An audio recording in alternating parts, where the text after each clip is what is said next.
What's up, gang? Hope you're doing well. As always, you guys constantly asking me to review or react or break down whatever good drill. I've laid off of it quite a bit just because I poke a lot of fun at these guys quite often. I use them as a punching bag. Probably not fair. So I kind of wanted to back off a little bit. So I also just figured like I'd give it another try now. It's been a while, but also to just review a video, not to like look at something that I can attack, but actually just looks like an interesting video. This one is actually how Drew Hanlen trains Tyrese Halliburton and other NBA greats. I think it could actually be pretty interesting, and maybe we'll find some common ground here instead of me just yelling and screaming all the time. And also, yeah, we've broken down some of Drew Hanlen stuff, so this could be a double whammy. This could be great. So looking forward to it.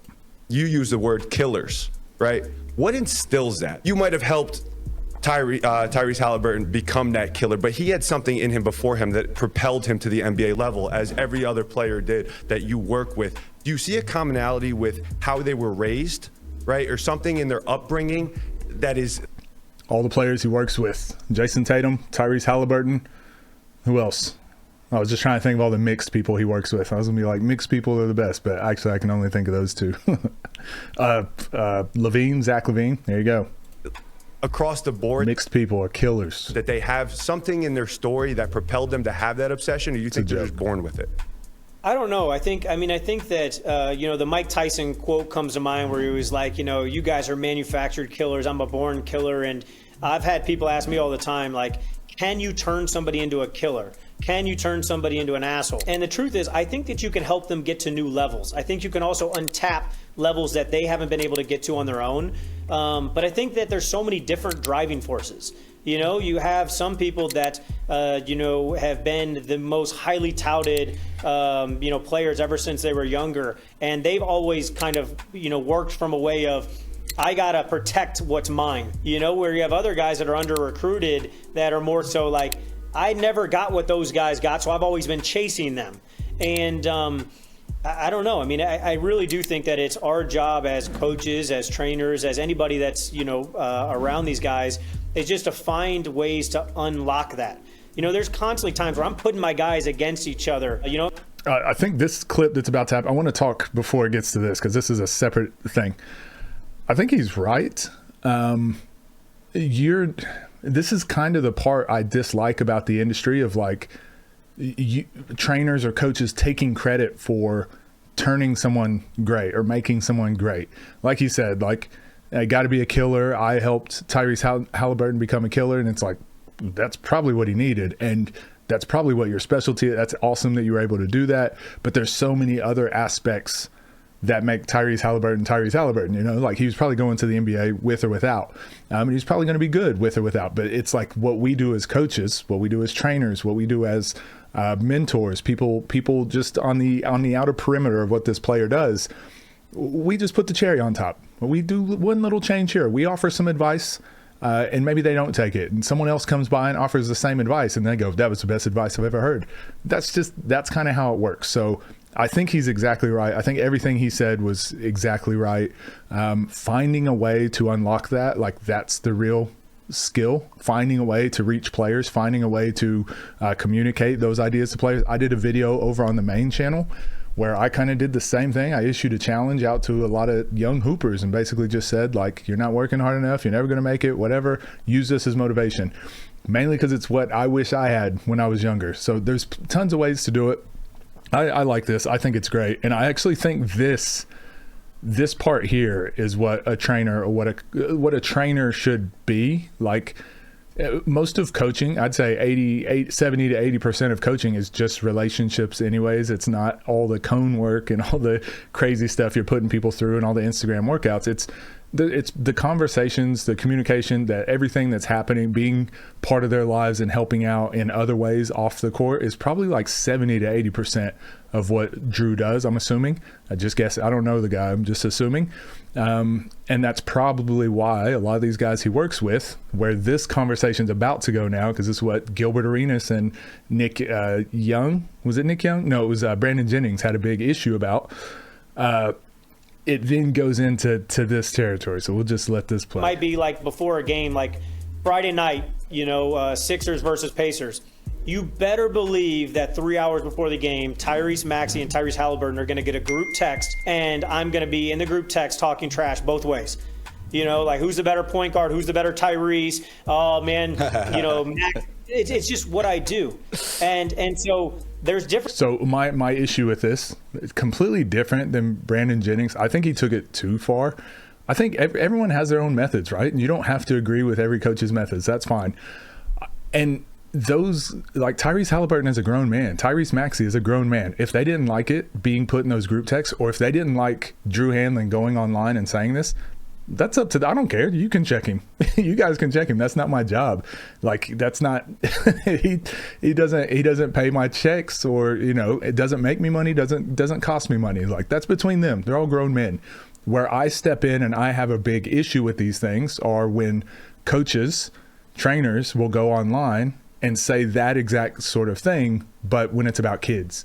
Oh yeah, I trained Cooper Flagg, and I used to put him in a group text and do that. It's like you're riding the coattails of Cooper Flagg, and you're like, me monster. Like me. I did this. It's like Cooper Flagg's gonna be Cooper Flagg, and he's probably not old enough to say things like, hey, don't put me in a group text with those other guys. He's not old enough yet to know all the like that you're doing all these things on Instagram and boosting yourself up by using his name. Like, so I really despise that. But when it's grown men, when it's grown men doing it, like they can check them.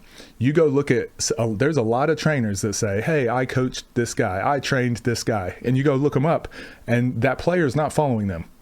Not going to say any names, but that happens way too often. I like to do my research. So when someone says, oh yeah, I coached this guy, I do this, I'm like, wait, did he actually coach him? Can't find anything. You can see an Instagram reel where they were, the person was training, they did a training session with them, or they helped them out or whatever, rebounded for them, but then that player's not following them. So it's like, okay, you did a session with the guy, great, but don't use that as like, now I should just listen to everything you say because you did a session with freaking name a player, Kevin Garnett. I don't know.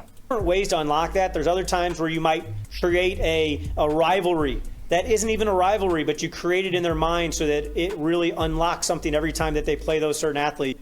What he's saying, again, this is, I'm pretty sure Tim Grover talked about this in his book when he used to work with Michael Jordan. Like Michael Jordan already had a little bit of this himself. Not everyone has this. I needed help. I had to have there was a lot of life things that happened to me along the way that unlocked this asshole mentality. I think I've talked about a few of them on the channel. But there was a lot of things that just happened to me to where one day it just clicked. And then from that moment on, I was a different player. But that could have just easily not happened. What Drew is saying is like he tries to be that catalyst to make that happen for these guys.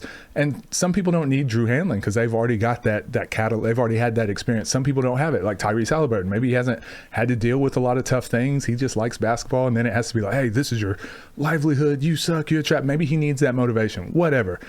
Again, he's just saying what he does. I'm pretty sure Tim Grover talked about this in his book with Michael Jordan. Like I used to push him. We used to make up stories and say all these different things to get him going. And this is what football players do. Have you ever been to a football practice and had the coach like yelling and spitting and headbutting his players? Like this is what it. I mean, this is motivation, and I get it. It's not for everyone. I think some of the stuff is still kind of corny, but it's not like, who am I? Who am I to judge? Other times it might be bulletin board material. Oh man, did you see what this guy said and this guy said? And what they'll say is, it doesn't matter, but they know. And right after the game, they'll want to put the middle finger right up to them. So I think that it's our job as skills coaches to get them good at basketball, to get them good at confidence and whatever. But as like the friend, as the motivator, as the whatever, you got to do anything you can to get them a little bit of extra motivation to go out there. I'm sorry, he's killing it right now. This is good. Something clicked in my head about why I've been trying to figure this out for a really long time. You guys are seeing how my brain works in real time. That's why I like doing these reactions live for you guys. He just said something as a skills trainer, as a coach, as a friend, as a mentor. And that's what I think trainers really are. You're more than a basketball coach. You're psychologist. If they get injured, you're like part-time trainer. Like you got to wear all these different hats, right? That's what you really are. But when he said friend, it made me realize, like, I think this is why I have an issue with most online coaches and trainers.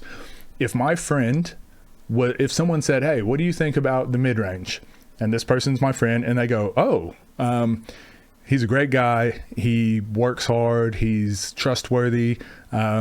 His character is really good. You know, his word means a lot. Like, that's what I would want someone to say. I don't know. Like, that's what I would want someone to say. I wouldn't want someone to go, hey, what do you think about mid-range? I wouldn't want my friend to go, oh, I've known him.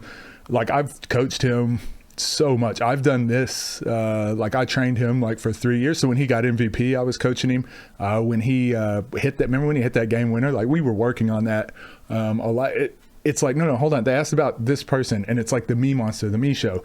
I think that's what I dislike about the coaching training industry. How many of those people, the first thing they say is like, I trained all these pro, I this. I think that's what just clicked with me. Sorry. He's not doing it in this video. It just, all of it just rushed back all into one when I heard him say friend. Another crazy Halliburton story. He really barely tapped on this, but New York Knicks Game 7. He had that series. He had like 4 going into Game 7. He had 4 really good games and 2 terrible games. And so he's like, hey, what do I got to do? Give me something for Game 7.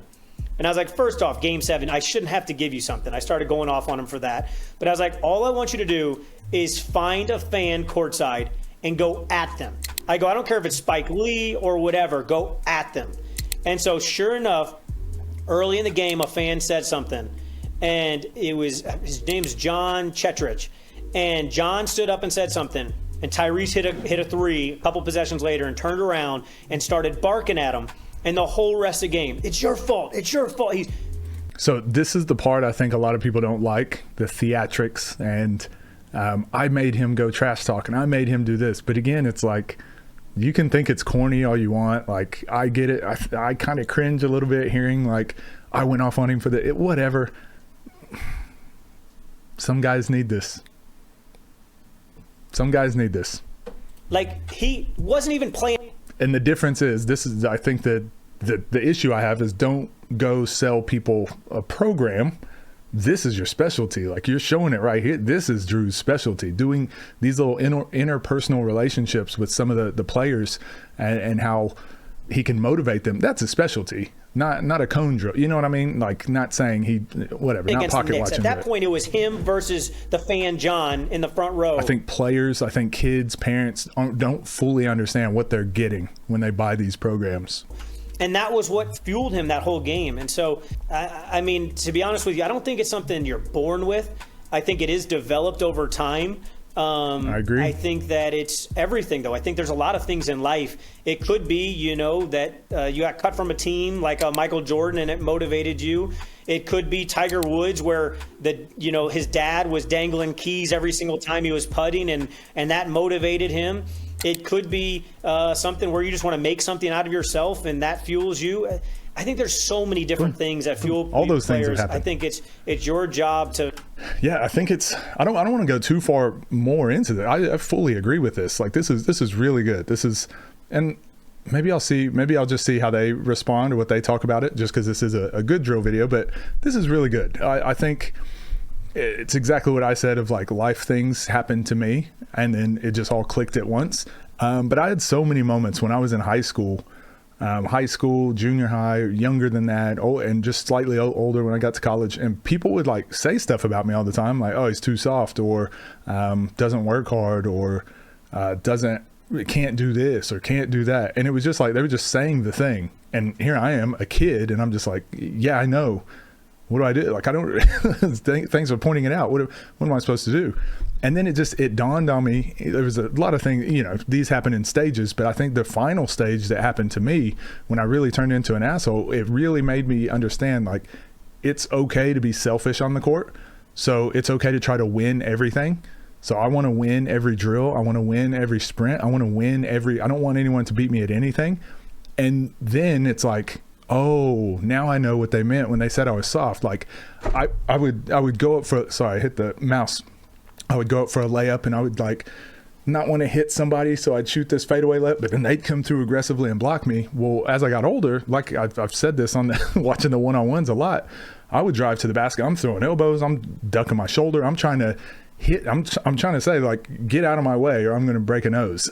And Again, I don't think kids should learn how to play basketball that way. It's like you have to, at some point, something has to happen and trigger that, like that want, that will to win, that angry beaver. Like at some point, something has to happen to make you play that way, to where I say this a lot, you kind of go a little bit psychotic.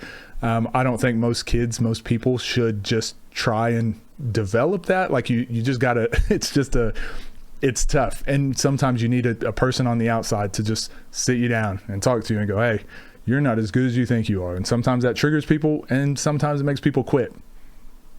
And I think that's the only two ways that it really goes. Yeah. I love trash talking myself, Drew. But you can't handle it. No, the problem is I go too far these days. Yeah. I think that's why I want. Have you ever been in that kind of situation where you're talking trash and you take it too far? All the time. Yeah. In the moment you're loving it, but then later you're like, did I take that too far? Was I being a little too much? It was funny. Brad Beal was the first guy I ever started working with. So Brad started. Wasn't this in high school? Wasn't Drew Hanlen like just out of high school, or maybe just like maybe in college or something when he was training with me when I was 17, he was 13. Yeah, there you go. He was 17. So he was a freshman in high school, and we're both from St. Louis. Believe it or not, I was better than him back then. I was player. Well, you're 4 years older, right? The year in Missouri, and he was still up and coming. And so we used to work out together. And then it became, once he started getting really good, then I started working him out, and instead of me just training alongside him and stuff like that. But Brad and I, because we have that brother relationship, every summer we get in like literally like a physical fight where we end up throwing the ball at each other or kicking the ball at each other or starting to yell at each other, where we go personal levels that like shouldn't be shared because we know everything about each other. Yeah, anyways, I don't think they comment much more. Doesn't look like this was more of a Drew Hanlen video than good drill, but this was good. I think this wasn't good drill. This was good podcast, good conversation, good interview. I like this. This was good. See, I don't hate people. I don't dislike people. Accountability is what we're all about. I thought this was good. I know Drew Hanlen gets like a lot of hate in the basketball community, and look, some of it is self-inflicted. I get it. It's just like when you're in the public eye, like you're gonna make some mistakes, but I'll just say he rolls with the punches. He keeps going, doing his thing, which I think is dope. And I think this is a great interview. I think these are great questions. I think hopefully the one thing I want to see is that trainers and coaches like take your role more serious, but don't take yourself too serious, if that makes sense. Like you can be everything to a player. Like you can be the motivator, you could be like a friend, you could be a person that they trust some of these stories and personal things too. You can be that, like, so important to that player. The rest of the world doesn't need to know that. And sometimes, like, whatever, if you think this is going to help other people, that's fine. But what I mean is, like, don't take that and be like, okay, now everybody, I'm going to share all this information about this person so you can see how great I am. That's kind of the part that I really dislike about this industry. And honestly, this really, it clicked. It made something else click for me of why I kind of don't like a lot of the interaction we see. And I think I've seen it so much personally, seen it in my life where coaches or trainers have done that precise thing. And it's happened a lot more than I'd care to speak about just today. It happened a ton. But then I see that same exploitation happen to other kids or other young players, and it really, really pisses me off. So I think Drew Hanlen is probably like 90% positive, maybe 10% I disagree with, right? Good drill, honestly, they're probably similar. Probably going to be like 70% that I agree with, 30% I disagree with. And that's just what coaching is. It's different coaching styles, different ways to communicate ideas, and sometimes my stuff doesn't work for some people, and it rubs people the wrong way, and maybe you like their stuff better. So anyways, I enjoyed this video. I liked it. Go check them out. Original video down below. As I say with every coach, every trainer, me included, just don't take everything we say as gospel. Like, listen to what we're saying, internalize it, see if it works for you or if it doesn't work for you, and then just toss it to the side. Keep the stuff that's good, let the stuff go that's bad, that doesn't pertain to you, and move on to our next video and do the same thing. So the better you can learn how to learn, the better you'll be. Either way, this was good. Love you guys. I'll see you in the next video.